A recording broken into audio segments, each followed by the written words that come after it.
CUET PG 2025 के score cards हो चुके हैं रिलीज और मीनवाइल आपकी रजिस्ट्रेशन की प्रक्रिया भी डिफरेंट यूनिवर्सिटीज के साइट पर शुरू होने ही वाला है। तो इस समय सबसे बड़ा सवाल कैंडिडेट्स के मन में है कि सर मेरे मार्क्स पर मुझे कौन सी कॉलेज मिलेगा, क्या मुझे बनारस हिंदू यूनिवर्सिटी को टारगेट करना चाहिए या फिर मुझे लो रैंक यूनिवर्सिटीज के तरफ भी अपने प्लान्स बनाने चाहिए। तो अगर आप इन सारे सवालों से परेशान हैं तो ये वीडियो आप सभी के लिए काफी ज्यादा हेल्पफुल होने वाला है। विगत 8 सालों में हजारों बच्चों को यूनिवर्सिटी एंट्रेंस एग्जामिनेशंस में गाइड करके देश के टॉप रेप्यूटेड यूनिवर्सिटी जैसे बीएचयू, डीयू, एयू, जेएनयू जैसे प्रतिष्ठित संस्थानों में पढ़ाया। और इस चैनल पर हम आपको एग्जाम के प्रिपरेशन, एडमिशन प्रोसेस और काउंसलिंग से रिलेटेड संपूर्ण अपडेट्स को फॉलो करते हैं। तो अगर आपने अभी तक इस चैनल को सीयूईटी पीजी एग्रीकल्चर से रिलेटेड अपडेट्स के लिए नहीं फॉलो किया तो जरूर से इसको सब्सक्राइब कर लीजिएगा। अगर हम बात करें काशी हिंदू विश्वविद्यालय की तो बीएचयू ही एक ऐसी यूनिवर्सिटी है जहां पर मोस्ट ऑफ द स्टूडेंट्स के लिए जो है टॉप मोस्ट चॉइस के रूप में जो है सीयूईटी पीजी के through MSc agriculture and allied sector के लिए रहता है। यदि आप किसी भी सब्जेक्ट से एमएससी एग्रीकल्चर करना चाहते हैं तो आपके लिए जो है अगर आपका मार्क्स हायर साइड में रहता है तो एवरीवन ड्रीम्स ऑफ बीएचयू और सभी बच्चे जो है काशी हिंदू विश्वविद्यालय में आना चाहते हैं। तो मीनवाइल आपकी इस बार का जो रिजल्ट अनाउंस हुआ है या जो स्कोर कार्ड आई है उसके एनालिसिस के बाद क्या कट ऑफ हो सकती है और कितने नंबर तक के बच्चों को फर्स्ट राउंड में, ये अभी जो मैं कट ऑफ डिस्कस करने वाला हूं ये आपका फर्स्ट और सेकंड राउंड के लिए जो है ये कट ऑफ वैलिड होगी। हालांकि थर्ड, फोर्थ, फिफ्थ राउंड तक कई बार मॉप अप राउंड तक भी जाता है, नंबर ऑफ सीटें अगर अवेलेबल रहती है तो। और मॉप अप राउंड में आपका कट ऑफ की कोई एक स्पेशल ट्रेंड नहीं होता है, वहां पर आपके जो है कट ऑफ पूरी रैंडमाइज्ड रूप में दिया जाता है। तो इसलिए हम लोग जिस कट ऑफ की अभी बात कर रहे हैं वो मैं फर्स्ट और सेकंड राउंड की जो ऑफिशियल कट ऑफ बन सकती है, एक एक्सपेक्टेड कट ऑफ, उसी पर जो है आधारित होकर बातें करने वाला हूं। तो चलिए शुरुआत करते हैं। सबसे पहले मैं आपको बता दूं बीएचयू में जो भी स्टूडेंट्स एडमिशन लेते हैं आपके 3 अलग अलग कैटेगरी में एडमिशन होता है। जैसे एक है आपका बीएचयू के जो स्टूडेंट्स रहते हैं जिन्होंने अपने अंडर ग्रेजुएट कोर्स यानी कि बीएससी ऑनर्स एग्रीकल्चर जिन्होंने बीएचयू से किया है उनके लिए कुछ सीटों की कोटा रहती है जो उसको हम लोग बीएचयू कैटेगरी में एडमिशन लिया जाता है।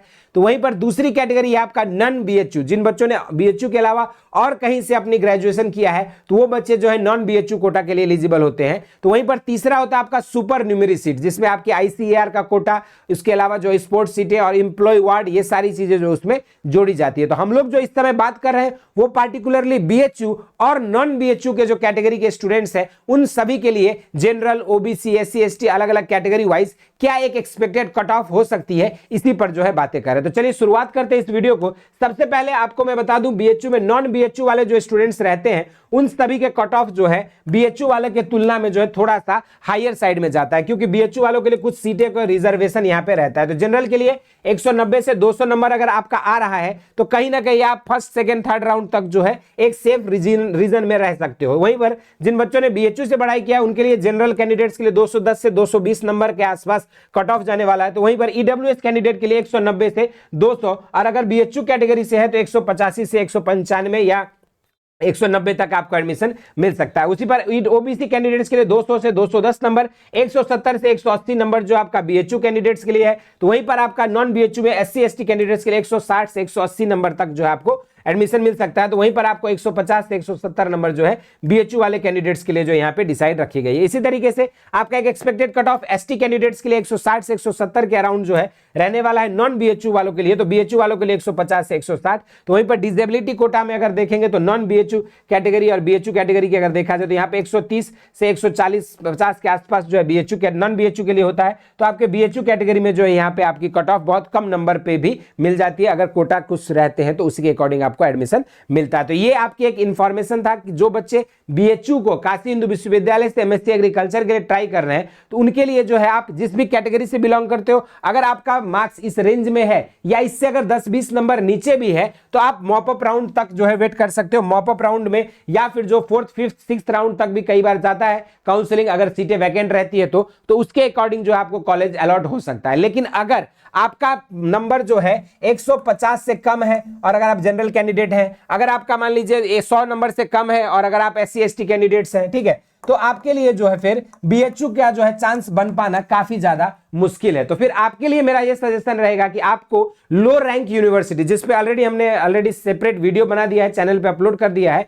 आप उन यूनिवर्सिटीज को फोकस करें और पर्टिकुलर उन्हीं यूनिवर्सिटीज पे लिए जो है विशेष रूप से ध्यान दें, क्योंकि आपका एडमिशन वहां होने के चांसेस ज्यादा रहेंगे और काशी हिंदू विश्वविद्यालय में आपका चांसेस बहुत कम हो जाएगा। हालांकि मॉपअप राउंड तक आप वेट कर सकते हो और उसमें पार्टिसिपेट भी कर सकते हैं अगर आपका मार्क्स कम है तो। ये छोटी सी इंफॉर्मेशन थी काशी हिंदू विश्वविद्यालय से रिलेटेड। लेकिन मीनवाइल अगर बहुत ही खराब नंबर आ रहा है और अगर आप काशी हिंदू विश्वविद्यालय का एग्जामिनेशन को क्वालिफाई करके इसके एडमिशन नहीं ले पा रहे हो, तो आपके पास जो है आपकी डिफरेंट स्टेट से, जहां से भी आप बिलोंग करते हैं, आपकी स्टेट एग्रीकल्चर यूनिवर्सिटी के लिए आपका स्टेट लेवल का एग्जामिनेशन होता है। जैसे यूपी में यूपी कैडेट, बिहार में बिहार एग्रीकल्चर यूनिवर्सिटी अपना एंट्रेंस एग्जाम कंडक्ट कराती है। वहीं पर अगर हम बात करें मध्य प्रदेश में, तो आपका मध्य प्रदेश के भी यूनिवर्सिटीज अपना एंट्रेंस कंडक्ट कराती है और राजस्थान वाले भी जेट प्री पीजी का एग्जामिनेशन जो है कंडक्ट कराते हैं। और आप इन एग्जामिनेशंस को देखकर भी अपने ही राज्य के कृषि विश्वविद्यालय का पार्ट भी बन सकते हैं। इसके ऑलरेडी एप्लीकेशन फॉर्म्स ओपन हो चुके हैं, डिटेल वीडियो चैनल पे अपलोड है, अवेलेबल है, आप वहां जा सकते हैं, विजिट कर सकते हैं और डिफरेंट जिस भी स्टेट से आप बिलोंग करते हैं अपने स्टेट कॉम्पिटेटिव एग्जामिनेशंस को फिलअप करके